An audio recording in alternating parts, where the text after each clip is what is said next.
नमस्कार, स्वागत है आपका हमारे चैनल में। आप देख रहे हैं फोकस टी पॉइंट। मैं हूं सोनिया। इस समय की तस्वीरें आपको दिखा रहे हैं 10वीं पातशाही गुरुद्वारा की, जहां पर जिस तरह से हमने आपको रात को भी दिखाया था कि अलग-अलग देश के कोने से जो बाइकर्स हैं वो सिरसा पहुंचे थे, किसान आंदोलन में अपना समर्थन दे रहे हैं। वहीं लोगों को जागरूक भी कर रहे हैं कि किस तरह से 3 कृषि कानून जो है वो किसानों पर थोपे जा रहे हैं।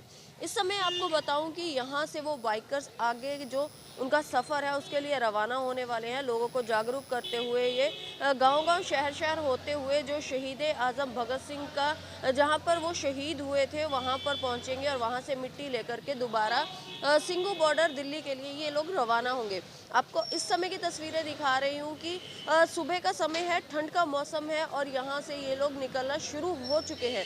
इसी के साथ आपकी बात भी करवाऊंगी कि किस चीज़ को लेकर के इनके मन में आया कि ये शहीद आज़म की जहाँ पर वो शहीद हुए थे वहाँ पर पहुँचे और उनकी जो मिट्टी है वो लेके आए। कहीं न कहीं किसान आंदोलन में ये अपना बहुत अहम भूमिका निभा रहे हैं। कौन चलाता है हिंदुस्तान? अरे मोदी सरकार मुर्दाबाद। अरे काले कानून वापस लो, वापस लो, वापस लो। इंकलाब जिंदाबाद, जिंदाबाद, जिंदाबाद। मेरा नाम अजीत सिंह पवार है और मैं छात्र संगठन ऑल इंडिया डीएसओ का ऑल इंडिया सेक्रेटेरिएट मेंबर हूँ।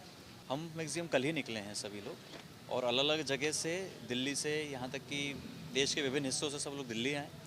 दिल्ली से अभी हम लोग कुछ गाड़ियों से और कुछ डायरेक्टली हुसैनी वाला पहुँचेंगे।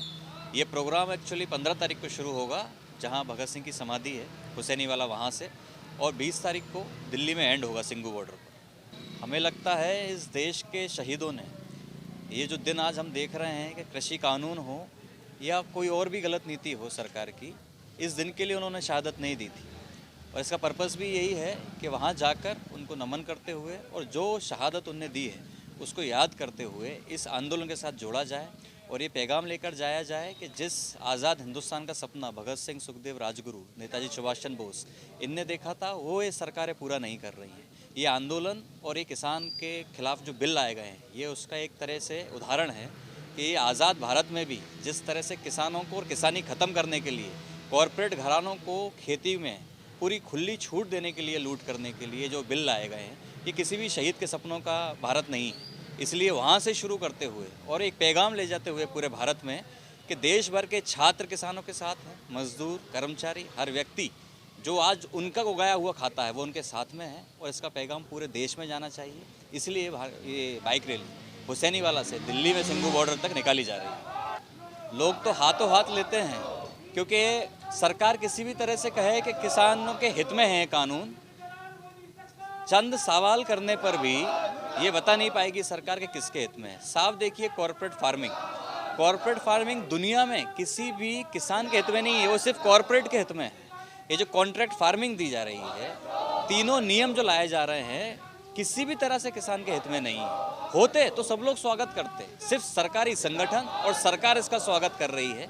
बाकी किसी भी तरह की कोई भी क्लैरिटी अभी भी कानून में नहीं है। इसलिए किसान बोल रहे हैं उसके संशोधन होने की गुंजाइश नहीं बची है, उसे पहले वापस लीजिए, उसके बाद कुछ बातचीत करें। यही मांग हम लोग भी कर रहे हैं। ये सरकार को देखना चाहिए कि सरकार जो अपने आप को अगर लोकतांत्रिक सरकार मानती है, उसके सोचना चाहिए कि पूरे देश भर के किसान इस तरह से आंदोलन कर रहे हैं। 60 के आसपास मौतें अभी तक हो चुकी हैं, उसमें आंदोलन में लोग अपनी जान गंवा चुके हैं। सरकार को दुनिया भर की चिंता है। अभी इंडोनेशिया में जो प्लेन क्रैश हुआ था, ये अच्छा ही है, उन्होंने अपनी संवेदनाएं वहाँ व्यक्त की, जो लोग मारे गए। लेकिन किसान को लेकर जो संवेदनाएं देनी थी, सरकार ने अभी तक फॉर्मली हमने नहीं देखा कि कहीं दी हो। ये सरकार का रवैया दिखा रहा है कि किस तरह से वो जन विरोधी है, किसान विरोधी भी है। वो किसानों का जज्बा दिखा रहा है कि किस तरह से हम पूरे देश को लेकर जो चले अभी तक जो किसान ने आज तक ऐसे आंदोलन कभी नहीं किए। लेकिन ये जो बिल आया है, पहली बार ऐसा हो रहा है कि जिन्होंने लाखों किसानों ने अपनी जानें दी, आत्महत्याएँ हुई, उन्होंने की, लेकिन आज संगठित होकर किसान अपना हक मांगने के लिए आ रहा है। तो ये सरकार को भी झुकना पड़ेगा और सरकार भी ये देख रही है और कहीं ना कहीं झुक भी रही है। साफ कह नहीं रही है कि हम कृषि कानून वापस ले सकते हैं, इसलिए कहीं सुप्रीम कोर्ट के रास्ते, कहीं किसी रास्ते से ले रही है। लेकिन किसानों की सिर्फ एक मांग है, वो मांग वापस कराने की है। ये जब तक पूरी नहीं होगी, पूरा देश किसानों के साथ खड़ा है और ये आंदोलन तब तक जारी रहेगा जब तक जीत नहीं हो सकती। ये तो पीएम से ही पूछना चाहिए। मुझे लगता है ये सवाल सभी मीडिया पर्सन्स को पीएम से पूछना चाहिए कि ट्विटर तो हो ही सकता है, ट्विटर नहीं, आपको तो कहना था, बोलना था, बातचीत करनी थी। आप दुनिया भर में बातचीत कर सकते हैं जाकर, और जो किसान हैं उनके बीच में बातचीत नहीं कर सकते।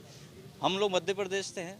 मध्य प्रदेश में किसान सम्मेलन आयोजित हुआ और वहाँ पर उन्होंने किसानों को संबोधित किया, लेकिन देश का किसान जो इकट्ठा है दिल्ली में, उनके घर के पास में ही, उससे बात करने के लिए पीएम नहीं जा रहे हैं। तो ये दिखा रहा है कि सिर्फ एक प्रोपेगेंडा चलाया जा रहा है, एक कोरी मतलब क्या कहें, लफ्फाजी कहें उसे या झांकी कहें, उसकी बताई तो जा रही है, लेकिन जहाँ किसान सवाल कर रहा है उस सवाल करते हुए किसान से बात नहीं हो रही है। जो आपका कहा हुआ बोलेगा वहीं पर बात हो रही है। तो साफ दिख रहा है किस तरफ जा रहे हैं, और किसान उनको बता रहा है कि आप जो कह रहे हैं वो सही नहीं है, सही वो है जो यहाँ पर किसान आंदोलन कर रहे हैं वो कर रहे हैं। मैसेज तो यूथ खुद दे रहा है, और मैसेज अगर हम जैसे लोगों को लेना है, किसी यूथ को लेना है, तो उन बुज़ुर्गों से सीखना चाहिए जो अभी ठंड में, कड़कड़ाटी ठंड में सिंगू बॉर्डर पे, टिकरी बॉर्डर पे, गाज़ीपुर बॉर्डर पे बैठे हैं। आज वो पूरे देश को नहीं, पूरी दुनिया को ऊर्जा दे रहे हैं। और आज जो यूथ घर पे बैठा है, जो यूथ आज भी कहीं ना कहीं ये सोच रहा है कि क्या किया जाए, उसको निकल कर आना चाहिए और उसको साथ देना चाहिए इस ऐतिहासिक आंदोलन में। ये अकेला किसानों का आंदोलन नहीं है,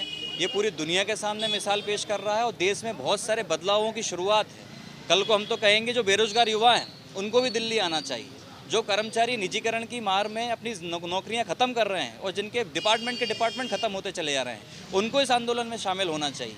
और ये हम दावे से कहते हैं, ये हमारा विश्वास है, अगर देश का हर एक तबका जो अभी परेशान है वो इस आंदोलन में शामिल होगा तो बहुत सारी चीज़ें देश के लिए अच्छा होगा, बहुत सारी चीज़ें रोकी जा सकती हैं। ये हमारे जो साथी हैं, जो ये मोदी सरकार और ये खट्टर सरकार कहती है ये पंजाब का आंदोलन है, ये सिखों का आंदोलन है, ये देखो हमारे बच्चे हैं जो ये पूरे भारतवर्ष से, कोई देश के कोने कोने से ये हमारे बच्चे जो Tikri border, Singhu border, Ghazipur border, Palwal border, Shahjahanpur border से होते हुए ये हुसैने वाला बॉर्डर जो जहाँ पर हमारे शहीद राजगुरु भगत सिंह और सुखदेव की स्मारक से मिट्टी लेकर आएंगे, और ये मिट्टी लेकर उस आंदोलन में जाएंगे, सभी बॉर्डरों पे जाएंगे और इस सरकार को एक संदेश देंगे कि ये हमारे शहीदों की मिट्टी हम लेके आएंगे। हम तब तक वापस नहीं आएंगे जब तक ये जो सरकार है तीनों काले कानून वापस नहीं लेती।